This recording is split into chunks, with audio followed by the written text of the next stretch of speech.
All right, folks, coming up on Roland Martin Unfiltered for Friday, March 22nd, 2019, broadcasting from Fort Lauderdale, Florida, where I address black educators today.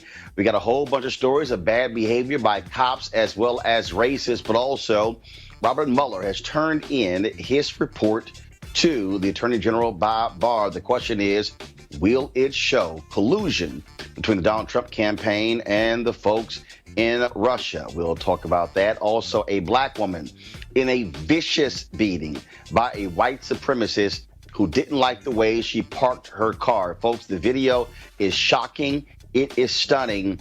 And why is he not in jail? We'll explain to you. Also, a white supremacist is convicted of murder and hate crimes in the death of a black teenager. We'll tell you about that. A cop pulls a gun and cuffs a man moving into his new home. Yes, let me repeat that. A black man moving into his own home, cuffed by a cop. And also online threats of ethnic cleansing closes schools in Charlottesville, Virginia for 2 days in a row. The 17-year-old making the racist threats has been caught. And cops in Elkhart, Indiana face federal charges for beating a man handcuffed to a chair. And Chicago cops beat a man to force him to implicate 5 men in murder charges. We've got the reporter who broke the story. The Black Women's Roundtable releases their annual report on the state of black women. We'll break down the findings. And also, the new Congress is the most diverse in history. But what about the congressional staff? Spencer Overton from the Joint Center for Political and Economic Studies is here with the answers. And another ignorant guest on Fox News, folks. He's going to get another history lesson from me. This is becoming a regular occurrence. And Jordan Peele on his new hit horror film, Us, debuts in theaters, folks. It could be a record breaker. We'll tell you about it. It's time to bring the funk on Roland Martin Unfiltered. Let's go. He's got it. Whatever the biz, he's on it. Whatever it is, he's got the scoop, the fact, the find. And when it breaks, he's right on time and it's rolling. Best believe he's knowing. Putting it down from sports to news to politics. With entertainment just for kicks, he's rolling. It's on Go, y'all. It's Roland Martin, yeah. Rolling with Roland now. He's funky, he's fresh, he's real, the best, you know he's Roland Martin now.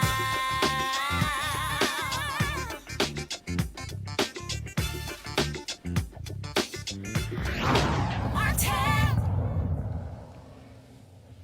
All right, folks, just a few moments ago, Robert Mueller turned in his collusion report, or his report about possible collusion between Donald Trump and the Russia, and of course, Russia.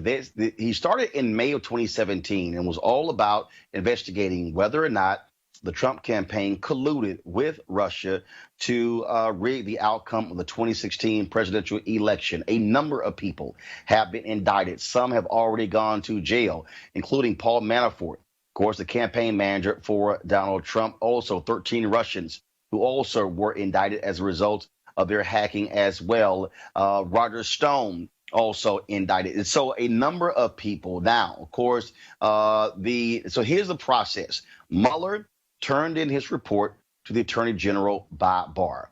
He is going to review the report. The Attorney General will decide as to whether or not that report should be released to the public. Democrats in Congress have already been saying the entire report should be released to the public. The other day, Donald Trump was interviewed outside of the White House. He said, of course, the public should be able to see the report. But the question is, will he actually want it to happen? We also know, as a result of Bob Mueller turning in his report, if there are not going to be any more indictments coming from him. That does not mean the Southern District of New York, where he turned over a number of cases, they may very well have some future indictments. Other districts, federal districts with jurisdiction, could potentially have some indictments. That's on the federal level. You still also have the state attorney general in New York. They also have their own investigations as well. But this is going to be a serious issue as to whether or not Bob Mueller, is he going to say that there was no collusion? If so, expect massive gloating from Donald Trump, from the White House, and from Republicans. They're going to say, see, this was a whole waste of time. It's going to just cause him to say it was a witch hunt from the beginning. The question, though, is what if Robert Mueller says that he did find some information, but he could not indict the president? And so it's all based upon what is going to be released. And so that report, again, dropped about an hour ago. Robert Mueller has turned in his report to Attorney General Bob Barr. We shall await to see what happens next. All right, folks, let's go to this shocking story out of Dallas. A black woman was viciously beaten by a white man last night in Dallas. Folks, now again, for all of you out there, this video could be a trigger for some folks. So we are warning you, okay? So here's the deal. Guys, roll the video.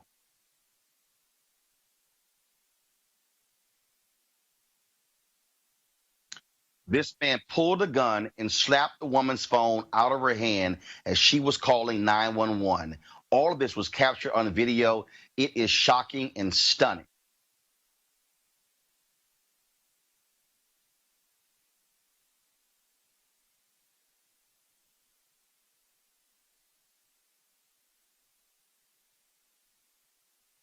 Now, folks, it started when the man was not happy with how the woman had parked her car.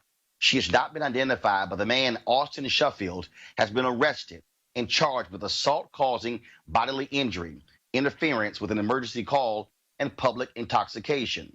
But the woman's attorney, Lee Merritt, says Sheffield should face felony assault and hate crime charges because he launched into a racist diatribe before the attack. Folks, already, Sheffield, put his photo back up. Already, this racist right here, this man who viciously beat that sister, he is out on bail, but the woman is still in the hospital. Talk about absolutely stunning. Again, that video has been making its rounds all across social media. Folks have been talking about it. Folks have been saying that there's no way in the world that this man should somehow be out and also charged with misdemeanor charges. I want to go to my panel, Dr. Andre Perry, Metropolitan Policy Program, Brookings Institution, Teresa Lundy, founder of TML Communications, Dr. Niambi Carter, Howard University Department of Political Science, and to everybody there with the panel. Again, to see that video, to see how he beat this sister, I don't understand how it's misdemeanor charges, how those are not felony charges for what he did to her. And and I'll start. Clearly, he went after the phone first. He knew he was going to hurt her badly. Now it's almost protocol for people to try to do away with evidence. And so luckily someone was standing by. But clearly this happens all the time. People want to get rid of any type of effort to record the abuse. But luckily someone was standing by. But it's just vicious and just hard to stomach looking at it. And I think the addition of the weapon, I think we've overlooked that part. I mean, this man has a gun in his hand. Mm-hmm. That woman could have very well been murdered. And he could have beat her to death. He could have shot her. And as Andre just said, I mean, taking away her phone and her ability to communicate with the police, to flee the scene, he was going after her and using an amount of force that we all can see is much more dangerous than the initial offense, which was he didn't like the way she parked. They had words, and she punches him. He was in no danger. He had a gun. He is physically bigger than her, and he went after her. And the fact that he got a $2,000 bond, I think, is even more insulting than the initial offense. Teresa, no doubt, for him to pull the weapon out, I'm just not understanding how those charges were as small as they are. I mean, again, that is a that is threatening her with a deadly firearm. Absolutely. If it was either in an establishment or on the street, that woman's life was in danger. And so when he pulled out that weapon and then the charges that were associated with that, it doesn't look like it matches up. So then we talk about the scale of justice. Obviously, it was miscalculated in the sentencing. And so I always like to go back locally. What are those laws? and those charges and the police officers, their response to it, and the district attorney, because obviously it was not in anyone's favor but this man and man alone, who the woman who suffered this ordeal is still in the hospital. Again, vicious beating there, and that man, he is out. He is out on bail, and so we'll certainly provide details for you as they become available. All right, folks, some justice when it comes to another white supremacist, Russell Cordier, an avowed white supremacist in Oregon, has been found guilty of murder and hate crime charges for killing a black teenager, Larnell Bruce Jr., by running him over with a Jeep. The murder took place in August of 2016. There wasn't much suspense on the murder charge. Observers thought the hate crimes were going to be difficult to prove because no racist language was used during the attack. However, Cordier was wearing a hat from European Kindred, a white supremacist organization, and did use racist language while in custody. The murder conviction carries a life sentence with a minimum of 25 years behind bars before eligibility for parole. Now, I was going to talk about this on Monday, but I want to squeeze this in right now. Here I just gave you two stories, folks, of white supremacists doing what they do. Of course, we had Charlottesville, where Heather Heyer was actually killed as well. We have a number of other stories out there as well. And so I saw a story today where Secretary Ben Carson, Trump's HUD secretary, said he didn't see any evidence of an increase in white supremacy. How hard is it for a cabinet secretary to look at what the FBI and others are reporting as a dramatic increase of white supremacists in the last 2 years? Of course, the 2 years since Donald Trump is being president. What the hell? Okay, a neurosurgeon, you're supposed to be really smart. What the hell is Ben Carson looking at? Has he paid any attention to the news? Well, I think it's willful ignorance on the part of Ben Carson to say that. I mean, you can look at any number of our intelligence organizations. You can look online. I mean, you can just look at the number of anti-Semitic, anti-Muslim, anti-Black hate crimes that we've seen. Tree of Life. I mean, you can go on and on. And so I think this is what he's saying is it hasn't happened to me. So it's not happening to anybody else. And so I think Ben Carson has been very clear about the fact that he doesn't want to address these sort of more systemic violence issues. And the fact that racism language or racist language isn't accompanying the crime, I think, doesn't make it any less hateful, any less violent. This young man is dead. You know, this young woman in Charlottesville is dead because somebody thought that they were less than human. And I think that's the sort of real standard, not whether the language was there or not at the time of the offense.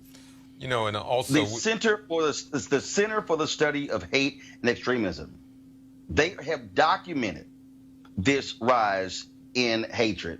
What in the world is Carson talking about? Well, there's clearly an association between violence and hate. You don't act this violently without hating someone. But what's also dangerous about Ben Carson is that he's promoting hateful policy, which is also an insidious way to hurt people. And so he's not enforcing many of the anti-discrimination laws for the tenants in his public housing. So it's not only ignoring this explicit violence against people every day, but he's proliferating violence through his unwillingness to enforce policy. Teresa, I'm going to read this. This is from a Time magazine article. It says that forthcoming analysis of FBI data done in conjunction with Cal State's John Reitzel and West Virginia's University's James Nolan found that November 2016 was the worst month for hate crimes in the U.S. since September 2002, with 758 incidents. Also, a 2017 ABC Washington Post poll found, again, 9% of respondents regarded Nazi views as acceptable. When you look at what is happening all these different places, what we're dealing with is we are dealing with the reality of white extremists, white supremacists who are operating with impunity. And it is luckily because of video, we're able to track these folks down. If it wasn't for technology, social media, I'll probably just stick with social media. these incidents wouldn't be tracked. We wouldn't be able to have these pollings. We wouldn't be able to have these datas. And moreover, we wouldn't be able to have these conversations today to figure out where some of these instances are coming from and providing better solutions for it. But I do think we need to take a more strategic look on some of the policies locally that needs to change, because sitting and listening to our two panelists, talking about Ben Carson and his ignorance. I mean, if you keep turning a blind eye to Right. systemic issues, then I think it's maybe time for you to leave public office and maybe go back to being a brain surgeon. Let me also read this here. The Southern Poverty Law Center, USA Today reported this in February. The number of hate groups in the United States is the highest in 20 years, according to the Southern Poverty Law Center. So maybe Ben Carson might want to give them a call if he needs to see evidence for himself. Folks, let's go to this next video. A black man was moving at night into the house he bought in Kansas, about 30 miles west of Kansas City, Kansas. And then this happened. Police department. Go and set the TV down, man. Set that TV down. I just bought this house. You just bought this house and you're moving in at 4 in the morning? I'm moving in. All right, go and set that TV down. All right. Set it down. Can you give me a hand? Set it down. You got your paperwork, man? Yeah. Hold on. Is there anybody else here? No, I'm by myself. Okay, go and stay over there. I got backup coming. We're going to talk to you in just a minute, all right? You got guns, knives, or anything like that? No, When'd you buy the house? last month. All right. Here's what I want you to do. I want you to go over there by the side of this house here. I'm going to just put your hands up on the side of the house for me, okay? I'm going to come over and check you for weapons.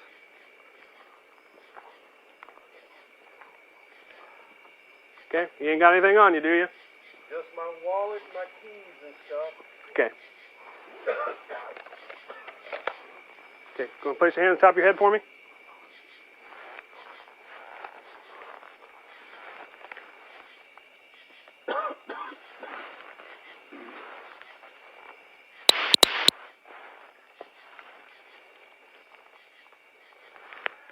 Okay, these are just going on until we get figured out, okay? Do you have anything with your name saying this is your place? I sure do. You do? Okay. Sir. All right, once the other officers here get here, we're going to start looking at it, okay? All right. Is this all necessary here? Yeah, because given the circumstances, you're moving in at 3 o'clock in the morning right now, man. And we've been having a lot of break-ins in the area, okay? You said you bought the house. Yeah. Do you have paperwork for that? It's in there. It's inside? It's in the kitchen. Okay. Go and take a seat right there for me, okay? Yeah, everything's good, yeah, man. Good. Do you understand why I did that? I understand it's not comfortable, but given that we had all those break-ins and whatnot recently, when you see somebody moving Out here? Yeah, Yeah. here in Tonganoxie. Yeah. Here just last weekend we had a whole bunch. Oh, great. Right when I'm just, no, that's real comforting to know. So As long as you I keep your- apologize, but I understand. if you look at the situation, I think you get it. Well, anyways, keep your car locked and all that, and you won't be a victim of a burglary and all that. The Kansas chapter of the American Civil Liberties Union said the man, Carl Robinson, a 61-year-old Marine veteran, was harassed for weeks and blocked by the police chief from filing a racial bias complaint with the department. Okay, so here's what I'm trying to understand here. This is the issue with me here. Something similar happened to me in Austin, Texas, when I had recently moved there and I was helping a friend move into her apartment. All these cops showed up. The man was moving stuff into the house, same thing happened to me. We literally were moving stuff, and it was probably when we did it was probably around midnight, and the same thing like, why are you doing it at night? Because we were busy in the day. He was moving stuff into the house, but to cuff him, to detain him. I mean, you can seek proof, but why put handcuffs on a guy? Well, I mean, I think this is a very clear one. When you buy a house, you have a ton of paperwork, right? So anybody could have said, go in the house and retrieve it, or I'll accompany you in the home and retrieve this paperwork. But as you said, he's moving stuff in, not taking stuff out. He has an identification. He's not resisting. Putting him, I mean, he even says, is this necessary? Putting him in restraints for no other reason than to wait for other officers. I mean, what is he supposed to say at the end of this, right? Yeah, it's no problem, because you're surrounded by 3 people with guns and you're in your front yard in the middle of the night, and that's not even protection from these kinds of incursions on one's safety and privacy. Well, I mean, Teresa, he said, quote, Teresa and Andre, he said, quote, I'd like to see those cops and that chief lose their jobs because this was uncalled for. This is strictly racial profiling. At its finest. So, I mean, well, one, you know, at the end of the dialogue, I thought it was interesting that the cops said, you know, we had a bunch of burglaries in the area. Meanwhile, the man is wearing all white with a white sports cap. And then when they told him to sit in the truck obviously looked like a U-Haul, lit it as well as he's moving stuff out. So the excuses obviously was something just to cover themselves, knowing that they had a body camera, and then they ended off with giving him tips on how to safeguard yourself and your belongings in your home after, you know, the police just violated your rights and your civil liberties. So I think, moreover, this situation was, yes, like many others that we do. So I think one of the cops, when they said, you understand why we did this, right? The African-American man was, yeah, I get it. I'm in America. And so, you know, I think what he's now suing for, I think he's rightfully so, and the ACLU will definitely have his back. You know, the other problem is that the police force is clearly protecting white people. You are presumed guilty if you are not welcome in a community. And so the encroachment upon the police, and I don't care what time it is, if it's 3 in the morning, 4 in the morning, if that's your property, you have a right to be all over it. And so for the police to come into a person's home, essentially, on their property, is a clear indication that they are protecting white people from black people. Folks, let's go to our next story. A teenager was arrested Friday for allegedly posting an online threat with racist language targeting specific ethnic groups at Charlottesville High School. 10 public schools in Charlottesville, Virginia were closed yesterday and today. The 17-year-old has not been identified, but was posing as a Charlottesville high school student. He was charged with a felony to threatening to commit serious bodily harm to people on school property. Here's Charlottesville Police Chief Rashal Brackney. Intolerance is not welcomed in Charlottesville. And in Charlottesville and around the globe, we stand firmly in stating there are not very fine people on both sides of this issue. Thank you. All right, folks, so let's talk about Elkhart, Indiana, but police lie shockingly. They can also be extremely violent. Check this out. 2 Elkhart, Indiana officers and the man handcuffed to a chair in a police station. Yeah, he was handcuffed to a police station in Elkhart, Indiana. And check out these 2 idiots. Don't spit, swallow, bro. Don't you fucking spit.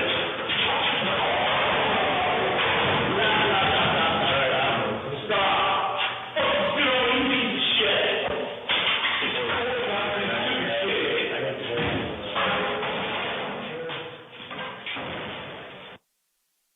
Okay, y'all do know that those were the actual surveillance cameras of the police department.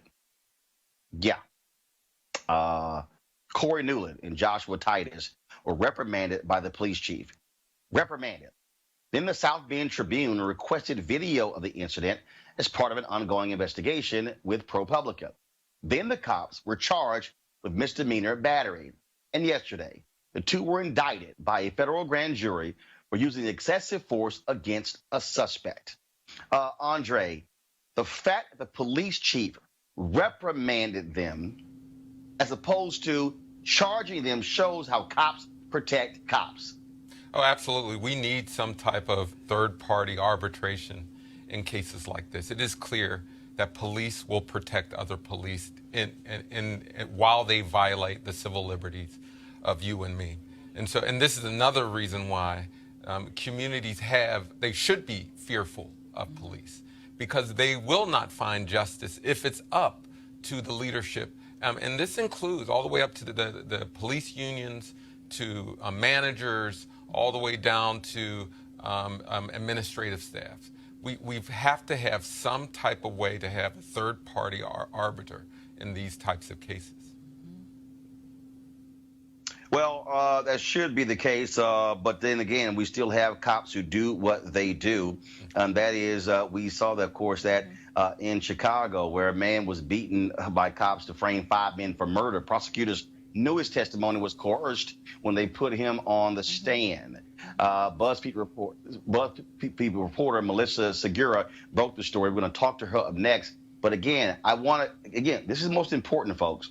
We have to explain again. We have cops who continually beat people, a lot of people, and the problem is prosecutors know there's wrongdoing, but all they care about is a conviction. So we're going to go to a break. When we come back, we'll talk to the BuzzFeed reporter who broke this story. All of this on Roland Martin Unfiltered. But it wasn't until I became independent and they started messing with my money that I really cared. What's really going on? It's too much that is endangering us, from the food that we eat to the air that we breathe. They are killing us. The climate of our nation now, with Trump just running his mouth and saying senseless things and crazy things, and it was like, and I often now think, is our voice. You have to have something that has taken place that you care about if it stands for. Someone play devil's advocate. But if you put someone up there that don't look like I do and don't sound the way that I sound and can break it down to me, I'm not listening. And my mother said, girl, don't be no damn fool. But it wasn't until Obama got into office till I really started being more educated about the process and how my voice is really heard through my vote. Now, everybody wants things to be easy. We've had a hardship for a long time. If we allow things to be fun, maybe we can get more people on board, but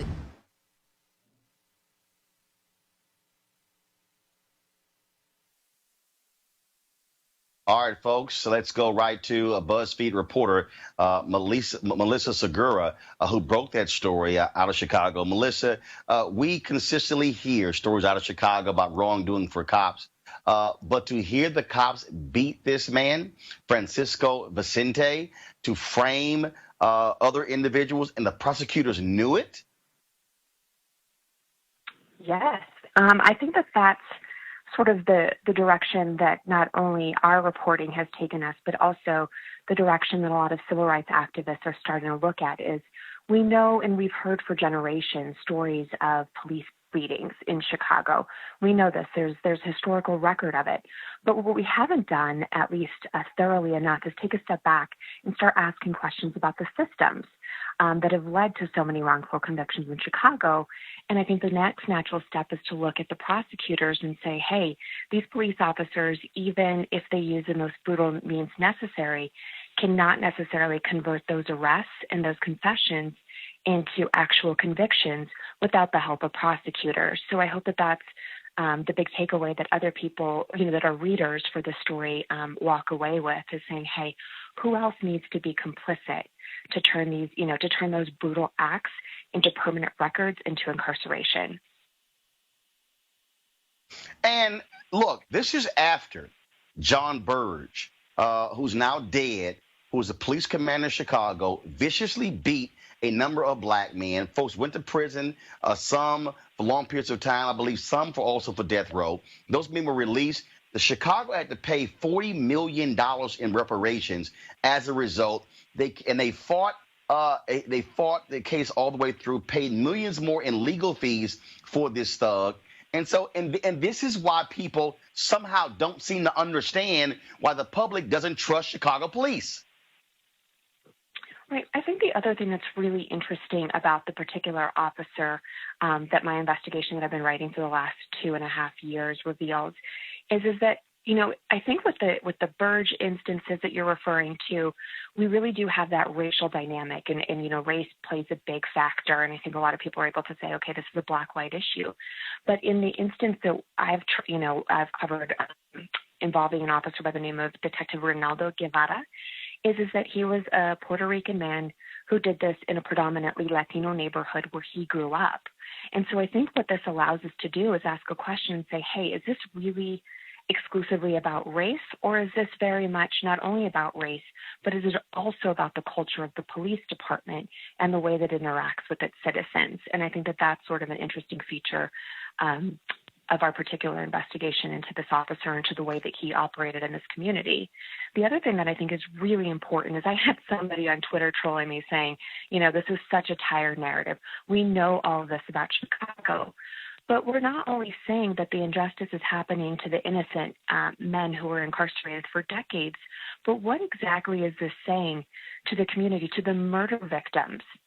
Were their lives not worth a thorough investigation? And that's something that I think, whether you're, on the side, if you say that you're on the side of justice, then you must be on the side of justice for victims of all races, of all beliefs, of all creeds.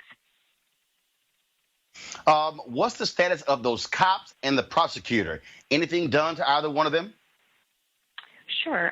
We have seen two things. The first of which is that statute of limitations seems to have run out against a particular officer who's accused of framing more than 50 men for murders they argue they didn't commit. 19 men have been exonerated in the course of that police work. And there are dozens more who are seeking to have their convictions overturned. And the next phase that we're seeing is just a slew of civil lawsuits that could potentially cost the city of Chicago millions and millions and millions of dollars more. Most recently, a man by the name of Jacques Rivera was awarded $17 million last summer. Another man by the name of Juan Johnson this was back quite some years ago, was awarded a record $21 million before sort of the city had appealed that decision and whittled it down just a little bit. But with each of these cases, I think by my count, I have close to a dozen civil lawsuits that are pending against this particular office. I was really going to take it in the pocketbook. However, the officer is still collecting his pension. Meanwhile, one of the prosecutors we mentioned had previously served on the bench as a criminal court judge for a number of years because of his involvement or the allegations against him in these particular cases on BuzzFeed.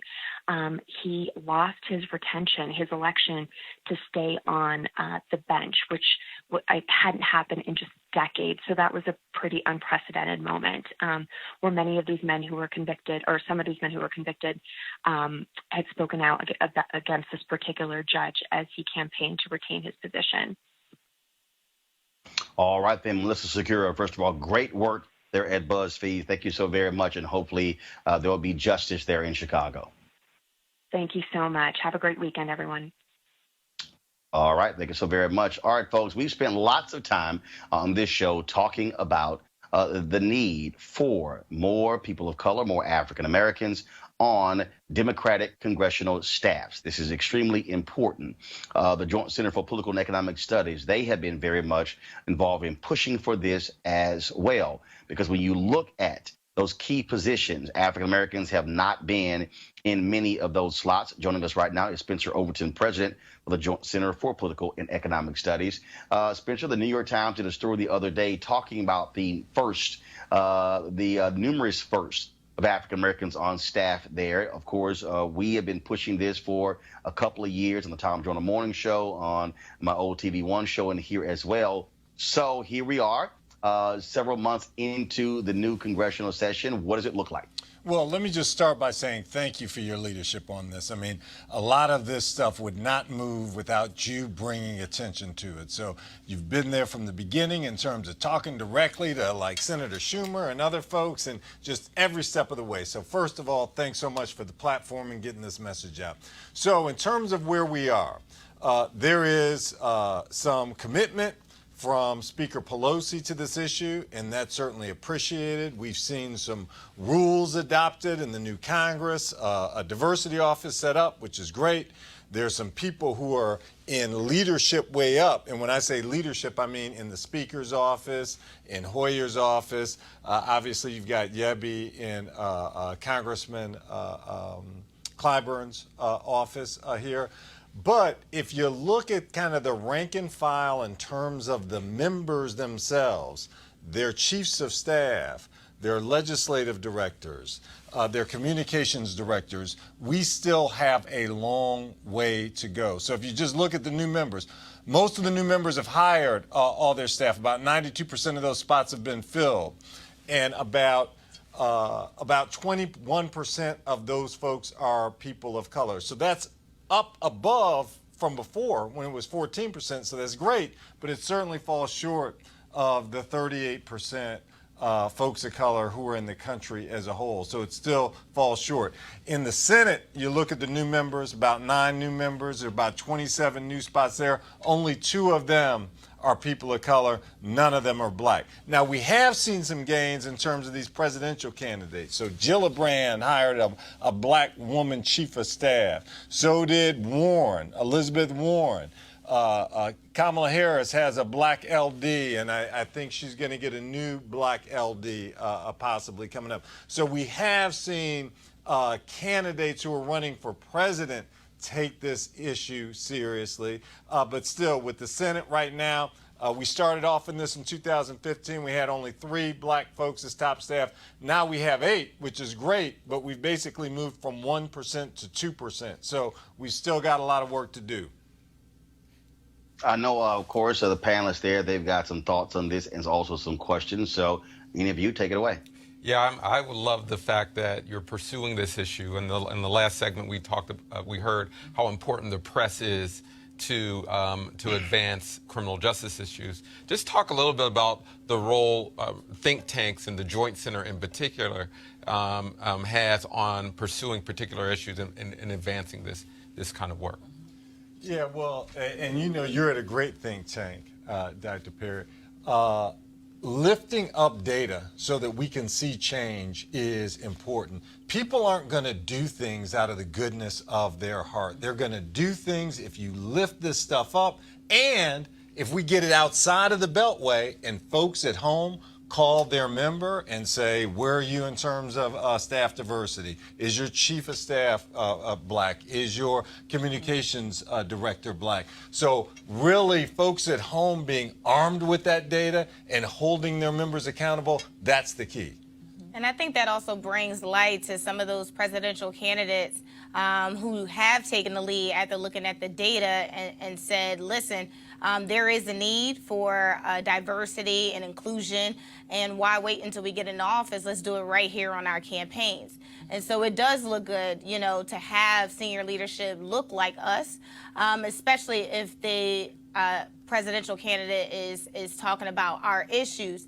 I don't, you know, for me personally, don't want to see just, you know, somebody just hired to be a community person on the team to speak about that. But what I do love seeing is those in leadership positions handling that dialogue, the agenda, and also if their candidate hopeful happens to make it, they also will be in the Senate or Congress. And that's what these members do, right? They'll say something like, well, you know, I've got a black constituency director, or a black outreach director, or a black diversity coordinator. They're part of my senior team. So they basically try to gerrymander and manipulate their own rule of what a top staffer is. They're basically saying, y'all should be satisfied with this constituency director. You don't need a chief of staff. You don't need a communications director or a legislative director who can direct my policy, right?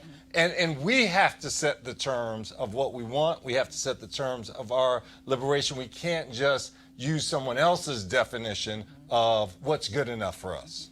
And I also think it opens up the possibility of what we can think about in terms of leadership that doesn't have to be an elected position, because these are really important positions on the Hill. Like, that staff is the conduit to that member. And once you create a pipeline of people who can do that, that's really important, because you need to have people with that kind of institutional memory and that institutional reach that can actually be effective in their jobs, to have those jobs. But if they never get the opportunity to be in those positions and to be in those rooms, we'll never see the level of diversity that we want to see. So I'm actually glad that this is starting, and I think Spencer is right. We have to continue to put that pressure on these members to continue to hire people who are upstarts who really want to do this, because this is a labor that I think unfortunately goes unnoticed and unrecognized, but is a really significant and impactful position or set of positions.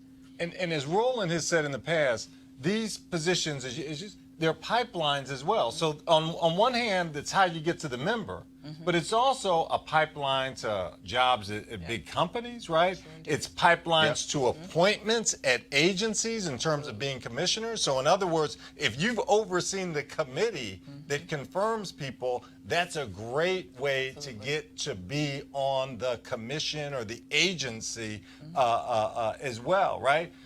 Leadership roles in terms of foundations, running for office, etc. So these are also pipeline jobs in terms of leadership in our society. Becoming a judge, a federal judge. Stephen Breyer, right, used to be a top staffer for Kennedy. So who are the leaders who overrepresented? At the end of the day, at the end of the day, what we're dealing with is power, is access to power. And when we're frozen out of these positions, even if somebody may say, well, this is just a lowly committee position, no, you're in the pipeline to power. And that, unfortunately, is the issue there. And so, Spencer, certainly, Andre, real quick with your question. Yeah, I was just going to say, who's doing it well? Who stood out in terms of elected officials that have an overrepresentation of people of color? Well, Senator Harris has not done poorly. She's done relatively well in terms of a diverse staff.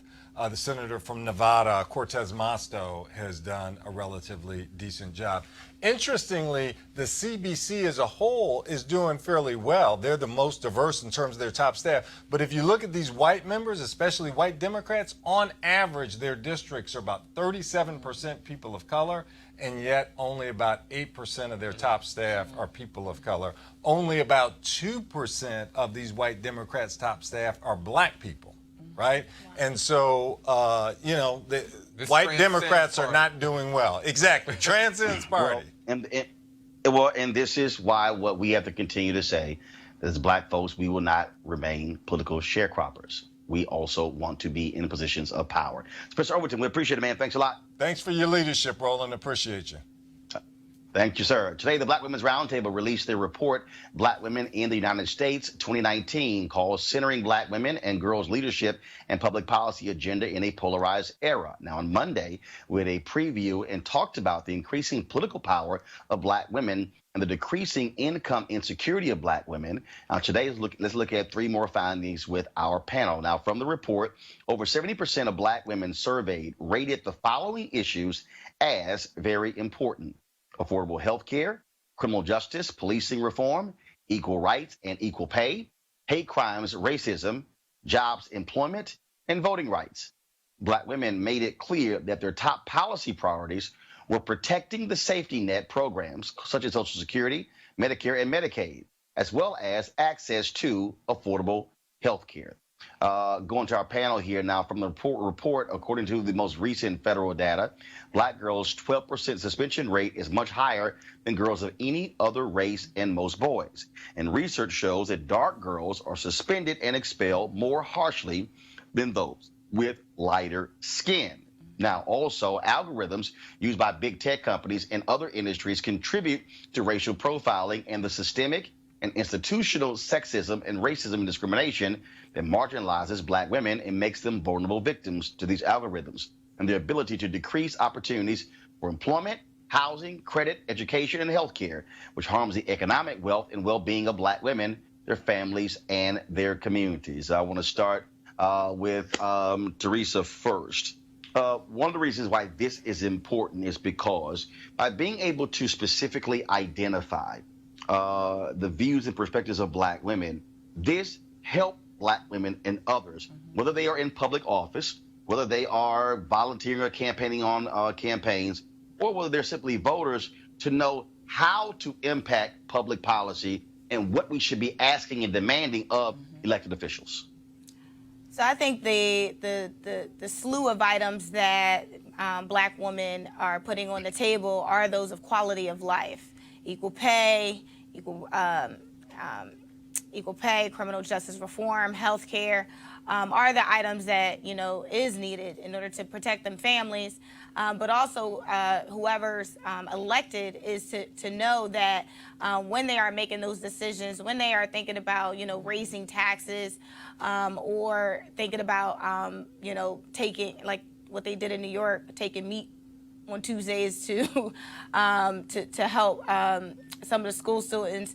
But I'm thinking of a holistic approach of just understanding that their ability to inform them of those issues are better equipped for them to understand what path they need to go and how they need to legislate moving forward.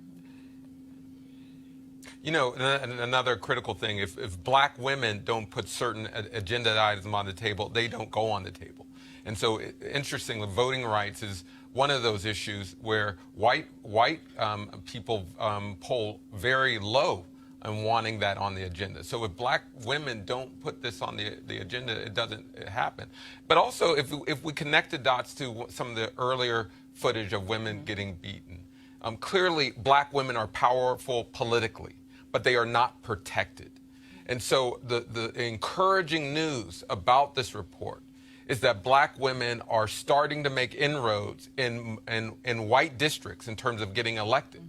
Because the only way you get true protection is to get a hold of policy so that we can put bad cops to jail, so we can put bad prosecutors to jail. And so what's encouraging is that more people are getting elected in unsuspecting places. We've all known that we can get elected in majority black places. We can now get elected in white places. And so, but that has to ultimately translate into policy to protect women, because also black women are a threat. That's why you see so much violence imparted on them.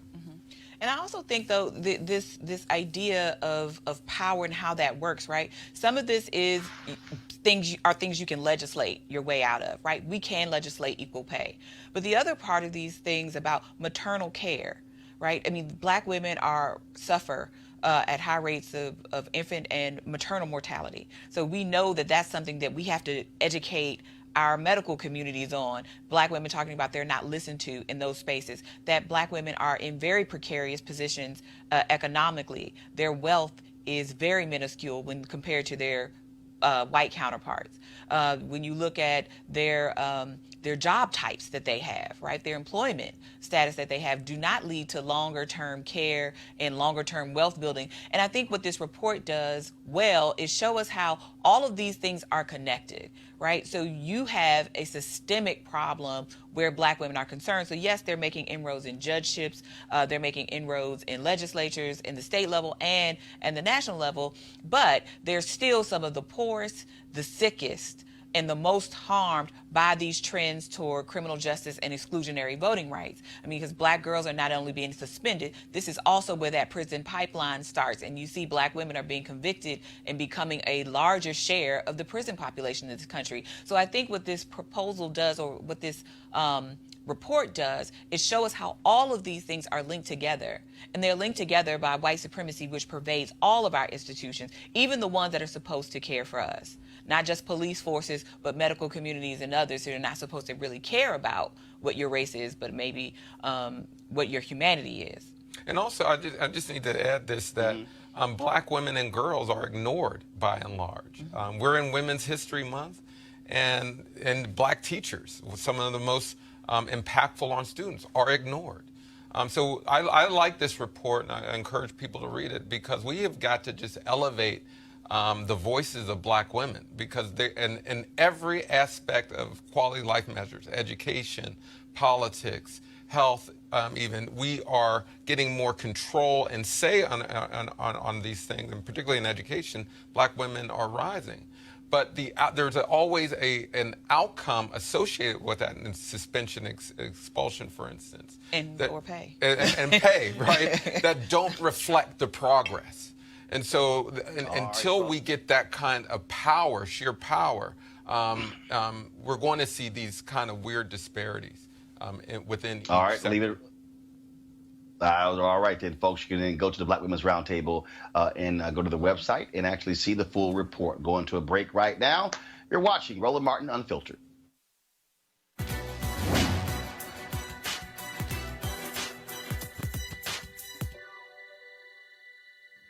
You never find yourself until you face the truth. Entertainer Pearl Bailey.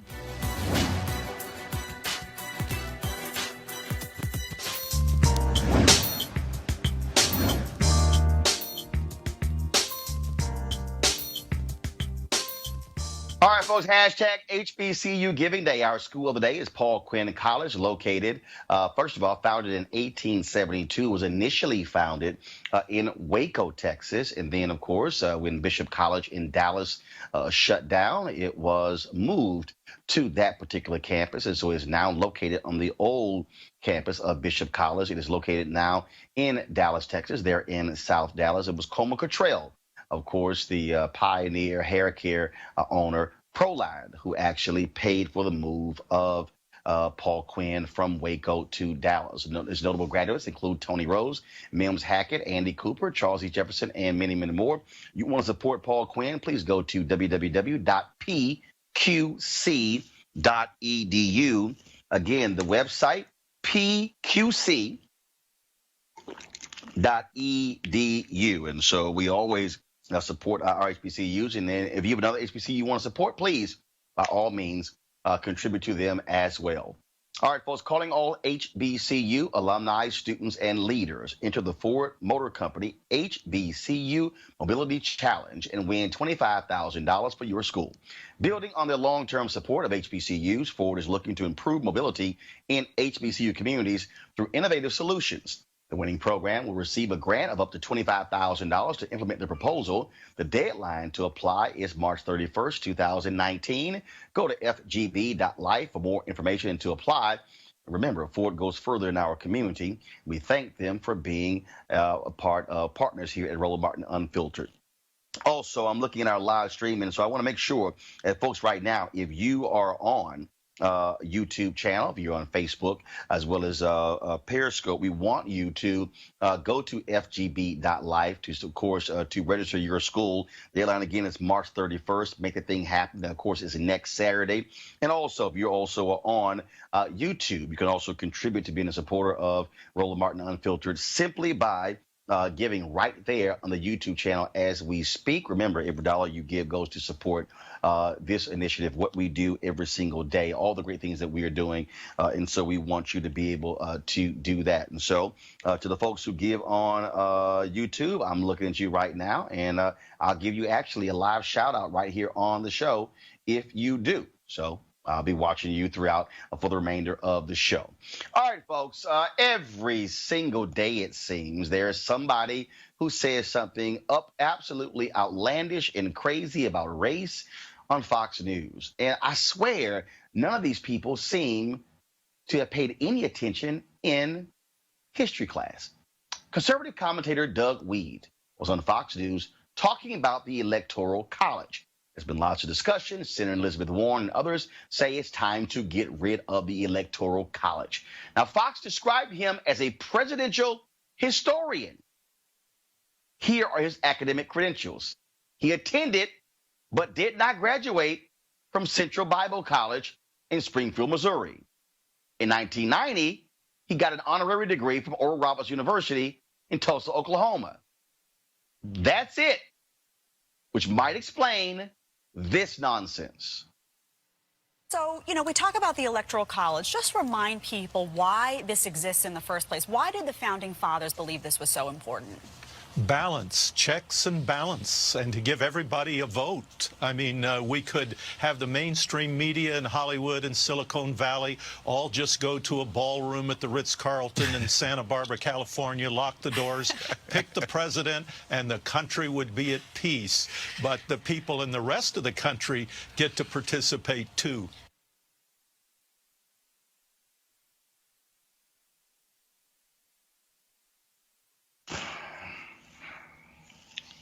Misses a basic point that it actually takes away people's. Y'all may have okay, you know what? I know some of y'all are thinking that we doctored that video. Play it one more time. So, we talk about the Electoral College. Just remind people why this exists in the first place. Why did the Founding Fathers believe this was so important?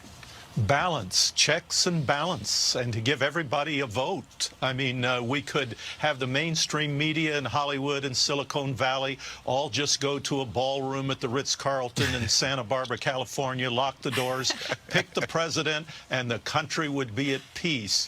But the people in the rest of the country get to participate too. Okay, folks, here's the deal. What you just heard was absolute and utter nonsense. Let me help Doug Weed, because clearly, since he didn't finish college, and although he has one honorary degree, Doug, I've got 5 of those. Now, and I actually graduated from Texas A&M University. So, the Electoral College, folks, was what we call a slavery compromise.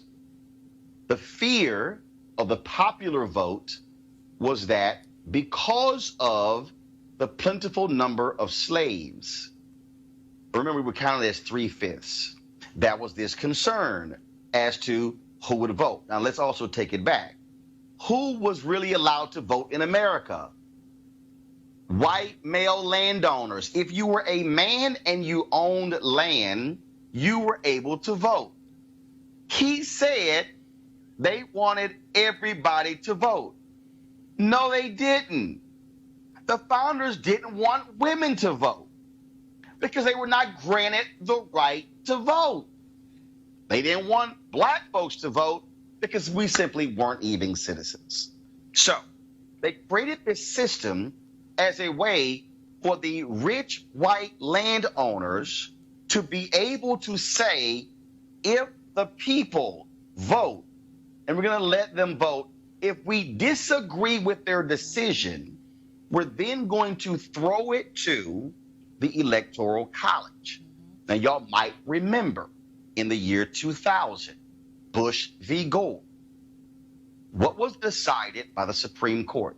Antonin Scalia, Supreme Court Justice, wrote in his opinion that there was no affirmative right to vote in the United States Constitution. That had everything been exhausted in Florida, the Florida legislature could have been the ones to make the decision as to who gets the state electoral votes.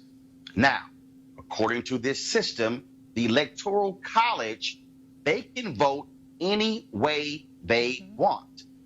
Some states have actually changed that to require their electors to vote based upon the popular vote in their state. That is not what the Constitution says. So the founders did not want every person to vote. What you really have here is the reason Republicans are supportive of the Electoral College, because in the history of the United States, 3 elections have been decided based upon this drama with the Electoral College. 1876 led to the Great Compromise of 1877, which wasn't even written down. It was sort of a gentleman's agreement.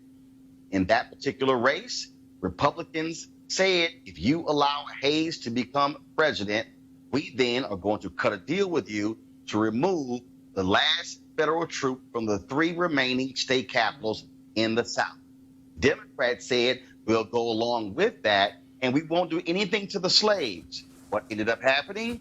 The Republicans, they agreed to it. Grant first did it. Hayes removed the final 2 states. Democrats went in, kicked out all of the black state legislators. That led to Jim Crow. In 2000, it went to the Electoral College. It was a contested election where you had Al Gore, who got more popular votes than George W. Bush. Drama in Florida. Election goes to the Supreme Court. They essentially ruled for George W. Bush. And then in 2016, Hillary Clinton got 3 million more votes than Donald Trump. But because of the Electoral College, it goes to Donald Trump. Weed is a liar. They want to keep talking about how the framers set this up, and they want to leave out that it was a slavery compromise. Folks, the Electoral College is antiquated. In fact, Matt Lewis, if the folks in the control room, if you could go to Twitter and go to the Twitter feed of Matt Lewis, I want to bring this up and I want to show this to our panel. I'm going to show you this real quick. He tweeted out today about, well, guys, you tweet out today. Y'all going to love this one. He tweeted out today about, how all of this rural land is that that if we get rid of the Electoral College, there's no way Republicans would be able to win. If we showed you the map of 2016, you're going to see lots of red. Only less than 20% of the American population lives in rural America. Folks, 80% of America lives in non-rural places. And Republicans also live in those places. So when you hear people lie why we have to keep the Electoral College, understand it was all about slavery when it was set up. So if slavery no longer exists, don't you think we should get rid of the slavery compromise? I think so. All right, folks, real quick here. Us opens this weekend. It is the new horror film by Jordan Peele. He, of course, is the director and the writer. Talked about the importance of the film and why he wanted black folks in a horror classic. You know, the Crazy Ride, it's meant to be terrifying. I can tell you, look, I would tell you less than the trailer tells you, okay? So I would say a woman as a child has a trauma, and she grows up, and that trauma comes back to haunt, and that trauma has brought its family. You know how sometimes things line up? Coincidences? Since we've been up here, they've been happening more and more. It's like there's this black cloud hanging over us. When I was a kid, I saw this episode of Twilight Zone called Mirror Image, which was written by Rod Serling about a doppelganger at a train station, and it scared me. I used to think about a doppelganger across the subway platform as a kid. So I always had that. I always start with something that every time I think about it, it scares me, because that's my engine. That's my horror engine. From there, I thought about what is that about, and really I studied doppelgangers. I went and this idea of the shadow self, which comes up in many cultures, many mythologies, and it tends to be this sense that there is a darker self that we suppress. And we suppress it because we are afraid of what it means, and it holds our guilts and our evil, really. All right, folks. So according to the initial estimates, Us could earn anywhere from $35 to $40 million this weekend. That was about a month ago. Well, based upon how it is trending right now, the movie could exceed some $65 million this weekend, and it could be the #1 movie at the box office. Already after, of course, his huge hit, Get Out. And so I'm looking on boxofficemojo.com. Thursday night, Us did 7.4. The headline said Jordan Peele's Us delivers an eye-popping $7.4 million in previews. And so talk about a huge number here. And so we'll see what happens this weekend. And so we certainly hope you go see Us and support what Jordan Peele is doing. And as he said, the black people live to the end. That don't happen in horror films. Praise the Lord. It's a black director. All right, final comment from our panelists. Anything in the news this week you want to make a final comment on? Diami, go. Well, I would just say we need to be watching this Mueller report. I think it'll be interesting what he says in there. I mean, even if the word collusion doesn't appear, I think we're going to see something. And so I'm looking forward to taking a bite out of that this next few days. Niambi Carter, thanks a bunch. Thank you, Andre. Roland. No, I'm going to the movies. I'm going to put aside the Mueller report. That's going to happen. Go to the movies and support Jordan Peele. Andre Perry, thanks a bunch. Teresa. I'm just going to be following social media. I know that R. Kelly has been, he went to court today. And so I'll be following up on that story and seeing what other good news is coming as it relates to justice for those women. And folks, what Teresa's talking about, R. Kelly's lawyers went to court because he wants to go perform in the United Arab Emirates and meet the royal family. Has to get approved from the court because he took his passport. So we'll see if that happens. He needs that check. That's why he's trying to go. But y'all know he might try to stay. I don't think the judge is going to let it. All right, panel, we certainly appreciate it. Thank you so very much. Thank you, Roland. And again, folks, if you want to support Roland Martin Unfiltered, please go to RolandMartinUnfiltered.com. We want you to join our Bring the Funk fan club. Every dollar you give to support the show goes to it, and so we certainly want you to do so. I'm looking on here. I've got some people who just want to double check if folks had contributed, and so I'm looking. And so, again, please, we want you to support the show. Go to RolandMartinUnfiltered.com to join our Bring the Funk fan club. We're going to end the show, of course, playing right now. This is a list of all of our donors. And here's the deal. Some of you, if you've given and don't see your name, just shoot me an email. We'll actually get it taken care of and be able to put your name on the list. We run this every single Friday.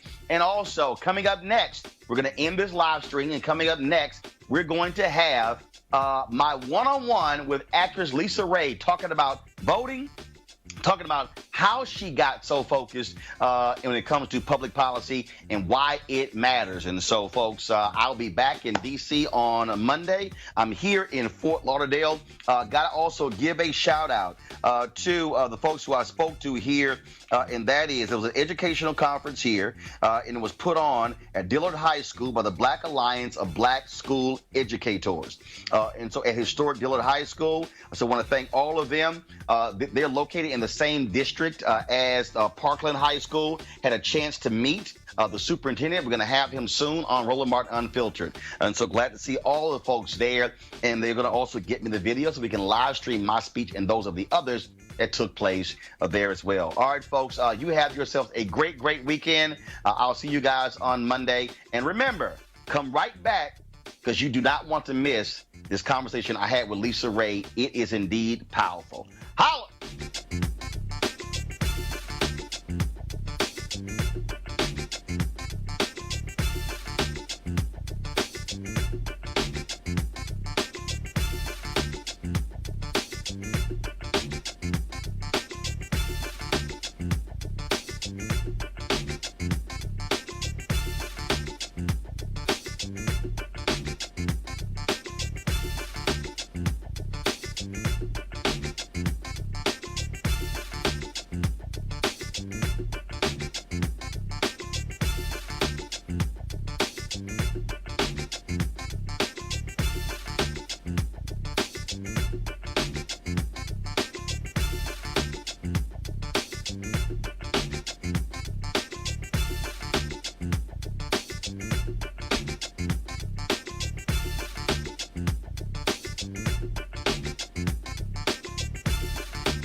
You want to check out Roland Martin Unfiltered?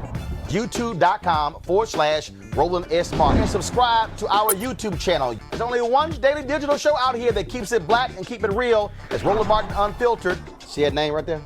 Roland Martin Unfiltered. Like, share, and subscribe to our YouTube channel. That's YouTube.com/Roland S. Martin. And don't forget to turn on your notifications so when we go live, you'll know it. Hey fam, want to check out Roland Martin Unfiltered? The blackest show on all of digital, cable, and broadcast. Check out our audio podcast. There's only one daily digital show out here that keeps it black and keep it real. It's Roland Martin Unfiltered. Press play. You want to support Roland Martin Unfiltered? Be sure to join our Bring the Funk fan club. Every dollar that you give to us supports our daily digital show. There's only one daily digital show out here that keeps it black and keep it real. It's Roland Martin Unfiltered. Support the Roland Martin Unfiltered daily digital show by going to RolandMartinUnfiltered.com. Our goal is to get 20,000 of our fans contributing $50 each for the whole year. You can make this possible. RolandMartinUnfiltered.com.